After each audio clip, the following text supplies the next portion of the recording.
I heard, speaking of criminal, is there, I don't know, segue if you want to say that, Chris Benoit, you got to work with the man, you've seen him outside the ring, you talked about him just a couple minutes ago. What are your thoughts on the entire tragedy? Chris Benoit, the professional, is, along with Eddie Guerrero, the single greatest, the second, one and two, the greatest wrestler I was ever in the ring with. I would call nothing with Chris. He would let me call the matches, all of it. We'd go in back and forth, heavy hitting. I always felt like I earned my money with Chris. He treated me like a professional. Outside of the ring, I'm going to say this, it might not be popular, and apparently some of my co-workers or constituents, they're no longer on Earth because they don't actually think the same way. I think Chris Benoit is one of the most vile human beings who's ever been in the professional wrestling industry. Right? I mean, I don't know what Jeffrey Dahmer and other serial killers did before they killed people, but they're remembered as killers. Chris Benoit murdered his wife and his child. How in the world can I sit here and talk about this guy giving great hip tosses and arm drags and flying headbutts and then kind of just say, oh, but he also killed his wife? I've had people ask me when he was going to get in the Hall of Fame. Me and Stevie were talking about this. We're like, dude, if he gets in the Hall of Fame, fuck it, we're shoo-ins. You should be in the Hall of Fame before Chris. Let me reiterate this for the fans at home. Chris Benoit killed his wife and child. I loved Chris as a competitor. I liked him as a man. We all went to him. We all looked out. It was not steroids. Steroids do not make you go nuts. Let me ask you a question. How many bodybuilders are on death row for murder? None that I know of. How many professional athletes are on death row for murder? I don't know a whole lot of them. Steroids do not make you go crazy. They didn't fit him into a fucking fit of rage. I think his brain had been turned to mush. I don't know. Maybe some bipolarism. Chris drank. When he drank, he got to be an angry kind of dude. I didn't really like being around him. And there was a couple times he said and did some shit even towards my way that the next day or so I'd say something to him. I'd be like, man, what the fuck was that?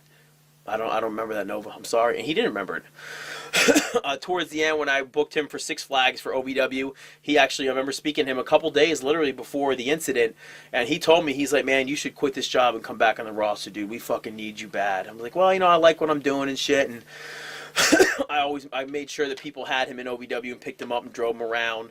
But I was in Florida, going down to FCW. We were moving it down there, and Johnny called me and said, hey, man, I just want to call you before everybody else hears about it. They just found Chris and his whole family dead in their house. And I was with Joey Gomez. And I hung up the phone. I said, what? And I looked at Joe, and I told him, Joe Gomez goes, what? And I said, dude, I don't fucking know. Everybody started calling me. Even guys who knew him. Like Tomko was released. He called me. Brent Albright called me. Everybody. And I just remember in a daze about it, and I got to Christian's house. He was in TNA at the time. And I remember watching Raw that night with Christian at his house because I was down in Florida hanging out with him. Right. And we're watching the show, and it never crossed my mind until after Regal spoke. And you go back and watch the tribute, and Regal said something to the effect of, I'm not going to comment on what happened. I'm just going to talk about what kind of professional Chris was in the ring. Because I think some of those guys probably either knew or suspected. And Christian looked at me and goes, dude, I think you guys just eulogized the murderer on TV. And as soon as he said that, my fucking heart dropped. I said, oh my God. There's no way that this could have happened. And the next day I flew back to OVW and told all you guys, hey, this really stinks. We're on lockdown. Don't talk to anybody. The next day I flew back to Titan Tower. Every evidence of Chris Benoit was completely erased from Titan Tower. It can never come back. I can't believe that I'm still having this conversation 6 or 7 years later with guys who are like, oh, maybe down the line, Hall of Fame. Well, what the fuck are you talking about? He strangled his wife and killed her, and he murdered his son. My daughter is Olivia. She's 4 years old. I would sooner throw myself into a fucking volcano, crawl out of it, and then go throw myself in the jaws of a great white shark and kill myself twice before I would ever harm it. It couldn't have been the Chris Benoit that we knew, but he's obviously, if there's a hell, and there's got to be, because I do believe there's a heaven, there's got to be a hell, dude. He's got to be in it. I don't rationalize. I just don't know why he just didn't kill himself. That's the only thing I don't know. He did kill himself. Just himself. Oh, I yeah. don't know why he just couldn't have killed only himself. Why did he have to kill Nancy? I love Nancy. She was so nice to me every time she came around.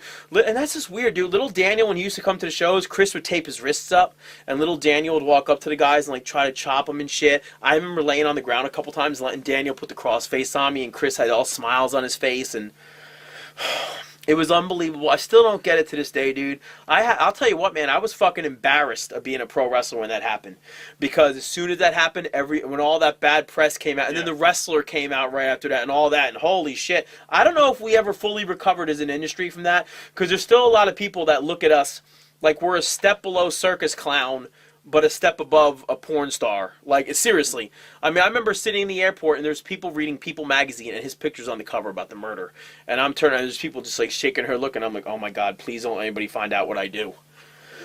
But amongst the boys, what did everybody think happened? well, I mean, after the first day, everybody knew what happened. We all knew. I still wonder to this day how much everybody knew when they knew it.